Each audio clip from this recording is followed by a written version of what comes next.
के कविता की गिरफ्तारी के बाद अरविंद केजरीवाल की गिरफ्तारी की आशंका बढ़ गई है। ईडी दिल्ली शराब घोटाले में ठोस सबूत होने का दावा कर रही है। देखिए रिपोर्ट।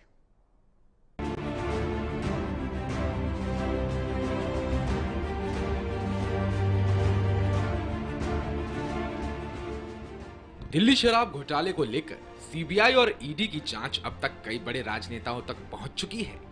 इस मामले में ईडी ने तेलंगाना के पूर्व सीएम के चंद्रशेखर राव की बेटी के कविता को गिरफ्तार कर लिया है। इससे पहले ईडी ने शराब नीति मामले से जुड़े कथित मनी लॉन्ड्रिंग मामले में के कविता के घर की तलाशी ली थी।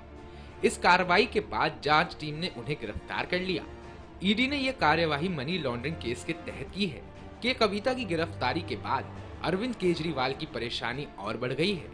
कोर्ट ने केजरीवाल को 15,000 रुपए के मुचलके और 1 लाख रुपए के निजी मुचलके पर जमानत दे दी है, लेकिन इसके बावजूद उनकी परेशानी बढ़ने की आशंका से इनकार नहीं किया जा सकता।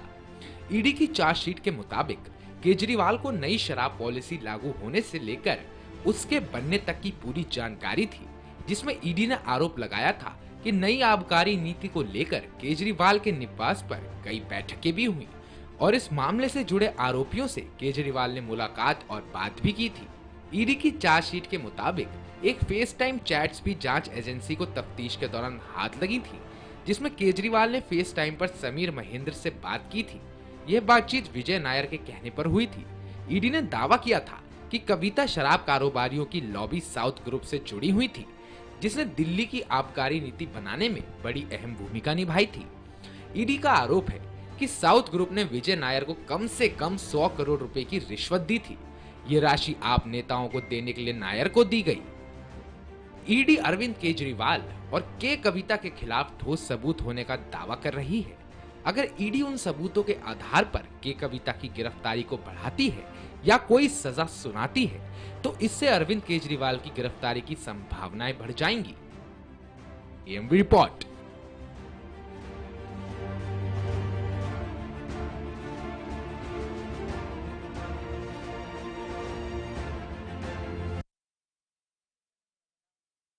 तो के कविता की गिरफ्तारी के बाद अब केजरीवाल की गिरफ्तारी की आशंका बढ़ गई है। इस पर हमने आपको रिपोर्ट दिखाई थी और देखिए किस तरीके से शराब नीति जो है वो एक बार फिर से चर्चा में आ गई है और उसमें एक के बाद एक आम आदमी पार्टी के नेता जो है वो फंसते जा रहे हैं। पहले आपने देखा मनीष सिसोदिया, संजय सिंह और अब केजरीवाल पर भी गिरफ्तारी की तलवार लटक रही है। वहीं इस पर विस्तार से चर्चा करने के लिए हमारे साथ खास मेहमान जुड़ रहे हैं डॉक्टर आशीष मिश्रा, नेता बीजेपी के, और साथ ही साथ मनीष गुप्ता, राजनीतिक विश्लेषक हमारे साथ जुड़ गए हैं। शुभम त्रिपाठी, नेता आम आदमी पार्टी के, हमारे साथ जुड़ गए हैं। आप तीनों का बहुत बहुत स्वागत है। और सबसे पहले मैं शुभम जी आपके पास आते हुए, आज जो है वो के कविता की कल गिरफ्तारी हो गई थी और अब इसके बाद ये आशंकाएं लगाई जा रही हैं कि अब केजरीवाल की भी गिरफ्तारी जल्द से जल्द हो सकती है। इस पर आपका एक कमेंट।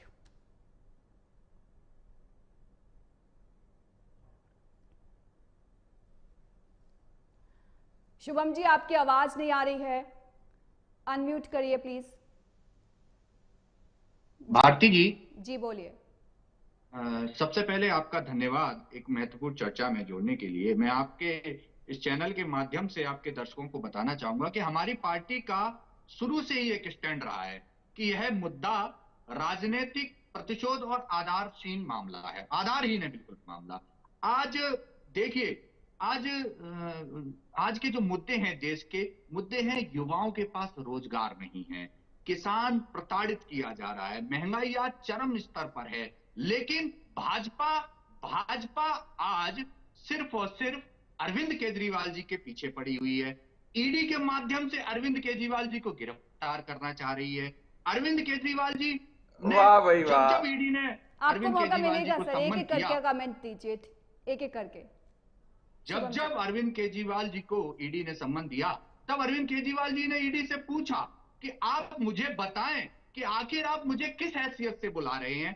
क्या आप मुझे गवाह के तौर पे बुला रहे हैं? क्या आप मुझे मुख्यमंत्री के तौर पे बुला रहे हैं? क्या आप मुझे आम आदमी पार्टी के संयोजक के नाते से बुला रहे हैं? आखिर आप मुझे क्यों बुला रहे हैं? आज देखिए अरविंद केजरीवाल ठीक जी है ने शुभम जी, कोर्ट मैंने का सम्मान किया। आपको टाइम दिया, गिरफ्तारी को लेकर मेरा सवाल था लेकिन आपने उसे जलेबी की तरह मोड़ दिया। आगे मैं आशीष जी आपके पास आने चाहूंगी, एक कमेंट आप भी दे दीजिए। जी सबसे पहले तो भारती जी आपको, मेरे दोनों आदरणीय को पैनलिस्ट और आपके चैनल के सभी प्यारे प्यारे दर्शकों को भारतीय जनता पार्टी की तरफ से मेरे यानी डॉक्टर आशीष का प्यार भरा नमस्कार। भारती जी, ये देश की जनता देख रही है कि अजब अलबेली पार्टी जो भ्रष्टाचार मिटाने के ध्येय से आई थी, इंडिया अगेंस्ट करप्शन से पैदा हुई थी और खुद को कट्टर ईमानदार कहती थी, कैसे एक एक करके इनके नेता भ्रष्टाचार के आरोप में ही लिप्त पाए जा रहे हैं। ये वो पार्टी है और ये वो अरविंद केजरीवाल है जो कहा करते थे कि अगर किसी नेता के ऊपर कोई एलिगेशन लगे तो सबसे पहले उसको देना चाहिए रेजिग्नेशन, ताकि निष्पक्ष जांच हो, उसके बाद होनी चाहिए इन्वेस्टिगेशन। तो आज कहां गया इनका अपना फॉर्मूला?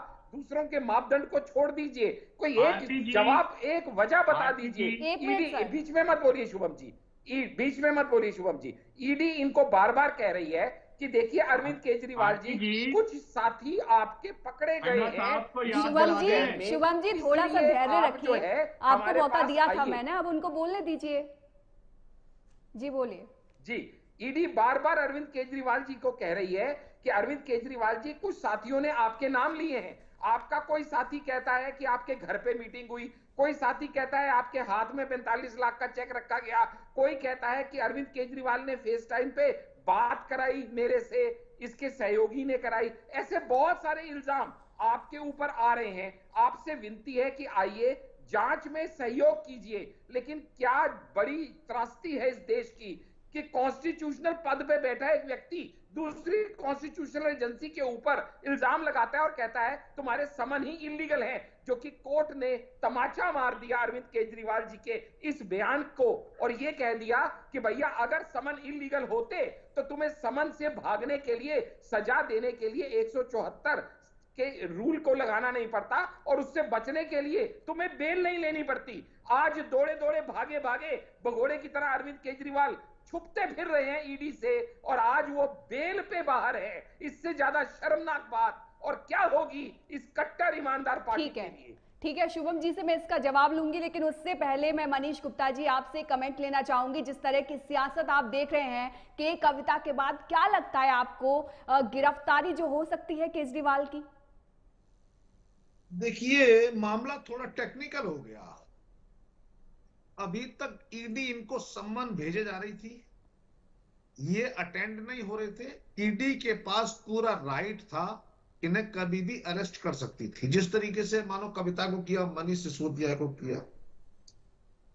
इसके बाद चालाकी दिखाते हुए ईडी कोर्ट चली गई। उन्हें लगा कि कोर्ट अभी कौन गलत है कौन सही इसका फैसला नहीं कर रहा हूं मैं जी। उन्होंने कहा जब कोर्ट से नोटिस आएगा, जब कोर्ट ये देखेगी कि ईडी के 8-8 सम्मन फॉलो नहीं हुए हैं, तो कोर्ट इनको डायरेक्ट करेगी कि ये सीधे ईडी को जाए। 2-4 हियरिंग के बाद, लीगल लड़ाई के बाद फिलहाल इन्हें अग्रिम जमानत मिल गई। जाहिर है ईडी अब इन्हें गिरफ्तार नहीं करेगी हाल फिलहाल।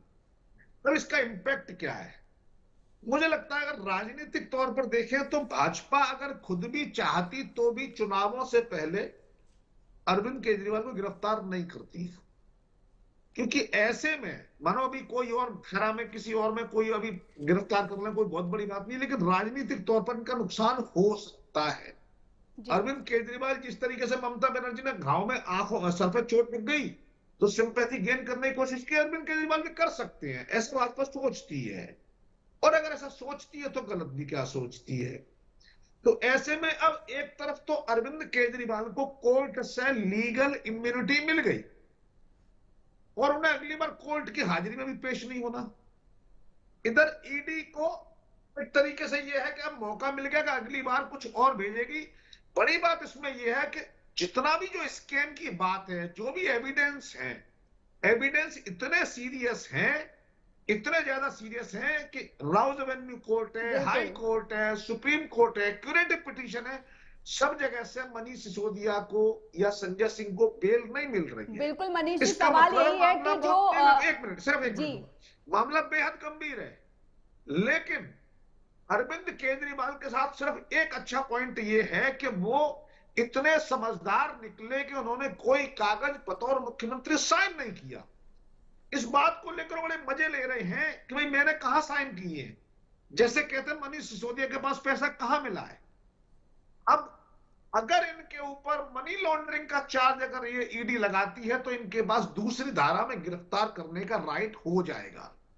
ऐसे में मुझे ऐसा लगता है कि दिल्ली में चुनाव होते ही या जैसे ही चुनाव पूरे कंप्लीट होते ही गिनती शुरू होने से पहले ईडी के पास पूरा मौका होगा अरविंद केजरीवाल को गिरफ्तार करने का। ठीक है, ठीक है शुभम जी, अब आप मेरे सवाल का जवाब दीजिए। जो आप पर आरोप लगाए भी जा रहे हैं बीजेपी की तरफ से भी, और अभी मनीष गुप्ता जी ने भी कहा, आप लोग भ्रष्टाचार को खत्म करने के लिए आए थे, आपकी पार्टी राजनीति में भ्रष्टाचार को खत्म करने के लिए आई थी, और आज सबसे बड़ा भ्रष्टाचार का आरोप आप ही की पार्टी पर लगा हुआ है। ये जनता के साथ धोखा है ना? देखिए भारती जी, ये कोई घोटाला है ही नहीं, ये सिर्फ और सिर्फ इन लोगों की भाजपा की एक मनगढ़ंत कहानी है। हांडा साहब, आपकी बातों का जवाब मिलेगा। इनकी सिर्फ और सिर्फ एक मनगढ़ंत कहानी है। देखिए, 2-2 साल से नेताओं को, आम आदमी पार्टी के नेताओं को अंदर करके रखा हुआ है। आशीष जी, आपको मौका दूंगी मैं। आशीष जी, आपको मौका दूंगी, लेकिन शाउटिंग मैच नहीं करना है। आज अचानक ऐसा क्या हो गया? 2 महीने के अंदर आपने 8 सम्मन भेज दिए अरविंद केजरीवाल जी को। इनकी मंशा सिर्फ और सिर्फ अरविंद केजरीवाल जी को गिरफ्तार करने की थी। इनकी मंशा आम आदमी पार्टी के संयोजक को गिरफ्तार करने की थी, क्योंकि ये लोग भारतीय जनता पार्टी 2024 का ये चुनाव हारने जा रहे हैं। इंडिया गठबंधन चुनाव जीतने जा रहा है। दूसरी बात, हांडा जी, आप भ्रष्टाचार की बात करते हो, मैं आपको बता दूं, आप भूल गए होंगे अजीत पवार सिंचाई घोटाला, मुकुल रॉय शारदा घोटाला, नारायण राणे लैंड घोटाला, येदियुरप्पा माइनिंग घोटाला, छगन भुजबल सदन घोटाला, और सबसे बड़ा कलंक आपके ऊपर हेमंत बिस्व शर्मा वाटर घोटाला। ये सारे के सारे नेता आज आपकी गोदी में बैठे हुए हैं। जब ये लोग सामने थे तब इन्हें आप चोर बोलते थे, जब ये आपके साथ आ गए आज आप इनके साथ सत्ता में भागीदार। बाद में उसमें शराब घोटाला भी जोड़िएगा सर, बाद में उसमें शराब घोटाला भी जोड़िएगा सर। आरोप है आप पर कि साउथ ईस्ट ग्रुप और दिल्ली के सत्ताधारी आम आदमी पार्टी के बीच एक डील हुई थी और 100 करोड़ रुपए दिए गए हैं। 100 करोड़ रुपए मामूली रकम नहीं होती है। आपने इतने सारे घोटाले गिना दिए, उसमें शराब घोटाला भी जोड़िए आप। चलिए ठीक है, ये कोई घोटाला अभी प्रूव नहीं हुआ है। मैं आपको बता दूं, ये कहानी मनगढ़ंत है, ये कहानी राजनीति से प्रेरित है। मैं आपको बता दूं, 2-2 साल से नेताओं को अंदर किया हुआ है। ठीक है, सबूत नहीं मिले हैं। आशीष जी अपनी बात रखिए। देखिएगा, मैं घोर ऐतराज करता हूं, क्योंकि आपके जैसे बड़े चैनल नेशनल मीडिया पे बैठ के यहाँ पे शुभम जी भारतीय जनता पार्टी को भला बुरा कहें, मैं कहूंगा मैं उसका बुरा नहीं मानता एक बार को, लेकिन जब ये भारत शुभम जी आपकी बात सुनी थी ना, ये नहीं होगा सर, ये नहीं होगा ना सर, ये तमाशा थोड़ी है, डिबेट है ना सर, एक एक करके बोलिएगा प्लीज। शुभम जी, मैंने आपको पूरा मौका दिया था, अब आप धैर्य के साथ सुनिए जैसे उन्होंने सुना। बोलिए आशीष जी। जब ये भारत की न्याय प्रक्रिया को, न्याय प्रणाली को, सुप्रीम कोर्ट को ये इस तरह से झूठा और बेबुनियाद कह देते हैं, सुप्रीम कोर्ट को झुठलाया किसने? हर भारतीय सुप्रीम कोर्ट ने ऑर्डर दिया, दिल्ली के मुख्यमंत्री तकलीफ सबसे बड़ी पावर है, ये रातों-रात संशोधन ले आए, रातों-रात इन्होंने। आप ऐसे ही बोलते रहिएगा सर, आप ऐसे ही बोलते रहिएगा, चर्चा का कुछ भी रिजल्ट नहीं निकलेगा बाद में। थोड़ी मर्यादा के साथ, थोड़े धैर्य के साथ सुन लीजिए। बोलिए आशीष जी। भारती जी, शुभम जी चाहते ये हैं कि चर्चा का कोई निष्कर्ष ना निकले, क्योंकि आपके और मेरे पहले सवालों के इनके पास जवाब है नहीं। ये नहीं बता पाएंगे कि क्यों ये लीक्वर पॉलिसी लाए, ये नहीं बता पाएंगे क्यों इसमें एज 25 साल से कम करके 21 साल की, ये नहीं बता पाएंगे ड्राइव। कल वाले तो डल ही गए हो। मनीष जी कुछ प्रॉब्लम है क्या? नहीं। ठीक है, आशीष जी बोलिए।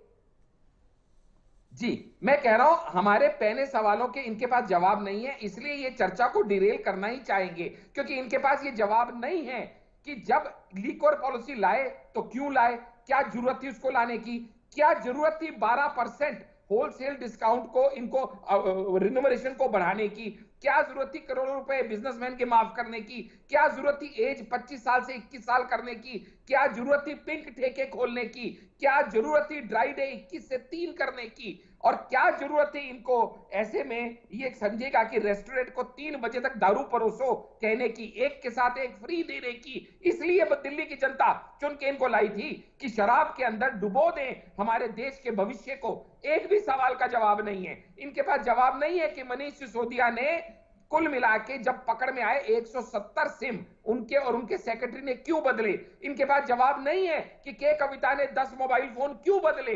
इनके पास जवाब नहीं है किसी भी बात का आपकी और मेरे। तो ये डिरेल करने के अलावा क्या करेंगे। और जब ये हमारी न्याय प्रणाली को इस तरह से कहते हैं कि कोई केस ही नहीं है, अरे भैया कोई केस नहीं है तो जरा ये बताओ कि उनको जेल किसने भेजा, बीजेपी ने भेजा कि कोर्ट ने भेजा। ये बताओ कि जब आप नीचे से ऊपर तक हर कोर्ट में एड़ियां घिस चुके और आपको मनीष सिसोदिया को डिप्टी चीफ मिनिस्टर को 1 साल के बाद भी बेल नहीं मिली, तो क्या कोर्ट भी हमारी बात मान रहे हैं। आपको कोर्ट पे भी भरोसा नहीं, मान लीजिए बीजेपी पे तो नहीं है, मान लीजिए ईडी पे भी नहीं है, तो आप ये कहना चाहते हैं कि आपको इस देश की न्याय प्रक्रिया पे भी भरोसा खत्म हो गया है। अगर ऐसा है तो फिर तो कौन न्याय करेगा। अगर आपको न्याय पे से भरोसा उठ जाएगा तो ऐसे में भारती जी ये क्या प्रेसिडेंट सेट कर रहे हैं। जब इनको ईडी के साथ सहयोग करना चाहिए, ईडी ने अभी इनको कभी गिरफ्तार करने के लिए नहीं बुलाया, ईडी ने कभी नहीं कहा हमें तुम्हें गिरफ्तार करना है। ये अपनी मनगढ़ंत बातें चल रहे हैं, अपना विक्टिम कार्ड प्ले कर रहे हैं, पॉलिटिकल वेंडेटा का कार्ड चल रहे हैं। ईडी ने तो ये कहा कि हमें आपका जांच में सहयोग चाहिए ताकि हम असली गुनहगार को पकड़ सके, और ये कहते हैं कि ऐसा तो कुछ हुआ ही नहीं। ठीक है शुभम जी, आप हंसते ही रहिएगा या कोई जवाब दीजिएगा भी। ईडी ने इतने समन भेजे, 8 समन भेजे जा चुके हैं केजरीवाल जी को, लेकिन वो पेश नहीं हो रहे हैं। डॉक्टर साहब को बताना चाहूंगा उनकी जानकारी के लिए, ईडी एक जांच एजेंसी है, कोई न्यायिक संस्था नहीं है। हम कोर्ट का पूरा सम्मान करते हैं भैया। कोर्ट में आज हम पेश हुए, भाई क्या हो गया तुमको, पूरा सम्मान करते हैं उनको। ईडी का सम्मान करते हैं सर आप। ऐसे लोग हैं बेल कौन नहीं दे रहा, जनतंत्र का सम्मान करते हैं, ना लोकतंत्र का सम्मान करते हैं, सुप्रीम कोर्ट ने। आप ये बताइए आशीष जी मैं पूछ रही हूँ, शुभम जी आप ये बताइए, ईडी क्या लोकतंत्र का हिस्सा नहीं है, उसका सम्मान नहीं करेंगे आप? लेकिन ईडी एक ऐसी जांच एजेंसी बन चुकी है जो भाजपा के नेताओं के ड्राइंग रूम से चलाई जाती है। ईडी ही भाजपा है, भाजपा ही ईडी है। अरे तो ईडी को छोड़ो ना, कैसे नहीं मानेगी। आप देखिए, बस आप यही आरोप लगाते रहिएगा शुभम जी, आप यही आरोप लगाते रहिएगा, आप किसी भी सवाल के जवाब देने के मुंह में दिखाई नहीं देंगे। चलिए मनीष गुप्ता जी मैं आपके पास आना चाहूंगी। अमित अरोड़ा पिछले साल आरोपी जो था अमित अरोड़ा, उसको ईडी ने रिमांड पर लिया और उसके बाद के कविता झांसे में आई और आज ये टाइम आ गया कि उनकी गिरफ्तारी तक हो गई है। आप क्या कहेंगे? आती जी आज का विषय था के कविता, है ना। के कविता को गिरफ्तार किया क्यों? क्योंकि के कविता का जो फेस था उसका नाम था अरुण रामचंद्र पिल्लई। ये कौन था? ये उनकी जो शेल कंपनियां थी उसका ये फ्रंट फेस था। के कविता को गिरफ्तार करके इनकी आपस में मुलाकात करवानी है अरुण रामचंद्र पिल्लई से। अब ऐसे उनके 3 लोग हैं, इन 3 लोग मिलकर एक साउथ ग्रुप बनाते हैं जिसने 100 करोड़ रुपए दिए। एक अरविंद केजरीवाल जी बड़ी अच्छी बात कहते हैं, वो कहते हैं कि हमारे यहां से एक पैसा बरामद नहीं हुआ। बिल्कुल ठीक कहते हैं, बिल्कुल ऐसी बात है मानो कोई डकैती करके आया और जो सामान चुराया उसमें सोना चांदी वो किसी सुनार के यहां रखाया। अब कहता है मेरे घर में चेक कर लो, मेरे घर में तो 6 मफलर मिलेंगे। तो क्या वास्तव में डकैती नहीं हुई? यहां 2 अपराध हुए हैं, पहला डकैती भी हुई है और दूसरा चोरी का धन किसी दूसरे ने संभाला है और तीसरा उसको कन्वर्ट करके आप अपने यहां लाए, ये तीसरा गुना। आपकी गोवा की रैली के खर्चे अंडर इन्वेस्टिगेशन है, जिनका जवाब अरविंद केजरीवाल से लेना है। तो अरविंद केजरीवाल पर यह गुनाह नहीं है कि उन्होंने मनी लॉन्ड्रिंग के लिए पैसे मंगाए, नहीं, उन्होंने मनी लॉन्ड्रिंग के पैसे का इस्तेमाल किया और वहां वो बच नहीं पा रहे। अगर हम समझते हैं कि उन्हें कुछ पता नहीं है, तो ऐसा नहीं है। अरविंद केजरीवाल अंदर ही अंदर डरे हुए हैं। जो मैं मानता हूं सब भाजपा की साजिश, कोई ऐसा स्कैम है नहीं, ये सब भाजपा झूठ बोल रही है, मानता हूं ऐसा ही होगा। सुप्रीम कोर्ट भी अगर जमानत नहीं दे रही तो सुप्रीम कोर्ट भाजपा से मिली हुई है, ऐसा कह सकती है हमारी पार्टी। पर यह तो सच है कि अगर एक बार अरविंद केजरीवाल जी अंदर गए तो उन्हें जमानत नहीं मिलेगी, और अगर जमानत नहीं मिली तो 2-3-4 साल के लिए गए, राजनीतिक करियर खत्म।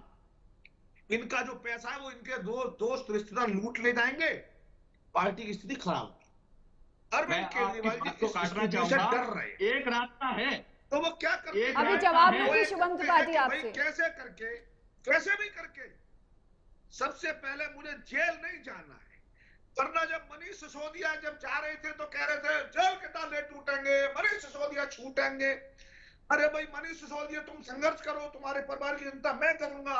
हमारे भगत सिंह को, गुप्ता जी, मैं आपका सम्मान करते हुए, ठीक है शुभम जी से एक छोटा सा जवाब मैं ले लेती हूँ। और शुभम जी ये भी बताइएगा कि आप ना जो केजरीवाल हैं उनको मोदी का बहुत बड़ा चैलेंजर आप बताते हैं, लेकिन ये कैसा कंपैरिजन है? एक तरफ केजरीवाल अदालतों के चक्कर काट रहे हैं, दूसरी तरफ मोदी जी हैं वो जनता की अदालत में है।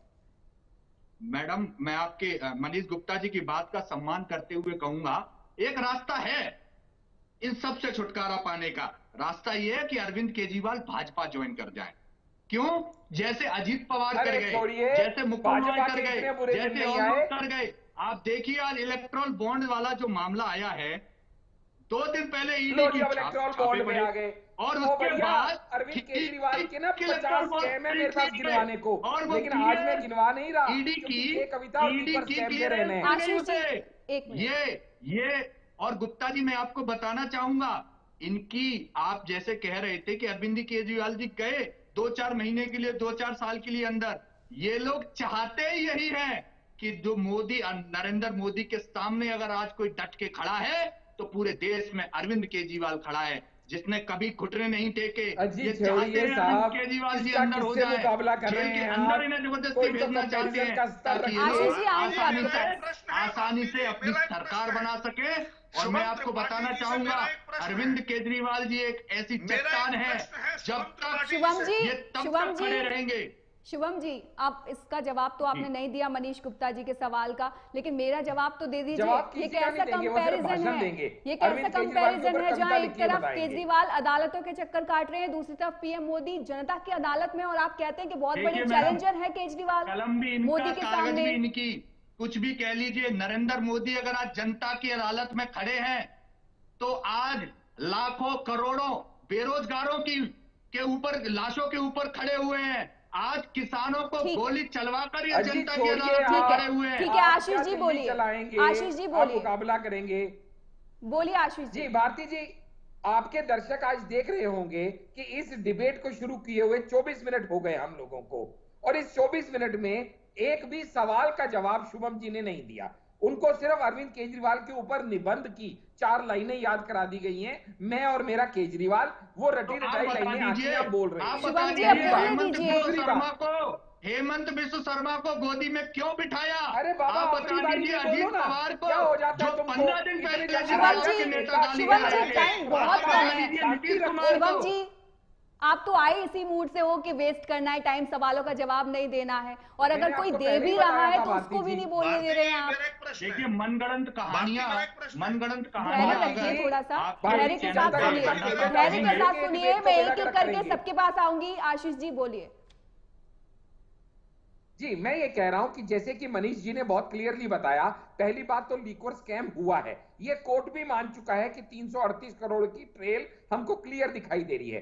दूसरा, ये ऑलरेडी कोर्ट कह चुका है ईडी की 36 चार्जशीट के बाद कि ऐसा महसूस होता है, इसके क्लियर एविडेंस है कि this liquor policy was a brain child of Shri Arvind Kejriwal. ये दोनों बातें कोर्ट ने कही। तीसरी बात, मनीष सिसोदिया को या संजय सिंह को जमानत कौन नहीं दे रहा? कोर्ट नहीं दे रहा। ना तो इसमें बीजेपी का लेना देना है, ना ईडी का लेना देना है। तो अगर ये कोर्ट की अब मानना करते हैं तो ये इनको देखना है। राउज एवेन्यू कोर्ट के समन को भी ये ऑनर नहीं करना चाहते थे, तो ये सेशन कोर्ट में चले गए उसके अगेंस्ट। उन्होंने भी इनकी बात परे फेंक दी। और ये समझ लें कि वो साउथ लॉबी जो के कविता, जिसके साथ शरत रेड्डी और मगुंगता श्रीनिवास रेड्डी और राघव मगुंगता, ये 4 लोगों से ये साउथ लॉबी बनती है। तो इसमें से शरत रेड्डी और राघव मगुंगता ऑलरेडी अप्रूवर बन चुके हैं। ठीक है। और दूसरा, इस साउथ लॉबी को रिप्रेजेंट करता था अरुण पिल्लई और अभिषेक बेन पिल्लई, और दूसरा ये बाची बाबू जो सीए है। तो ये सीए भी अप्रूवर बन चुका है। ठीक है, आप जल्दी से एक एक कमेंट आप सभी का ले लेते हैं। और मनीष जी, आपके पास आना चाहूंगी, आप कुछ कहना चाह रहे थे?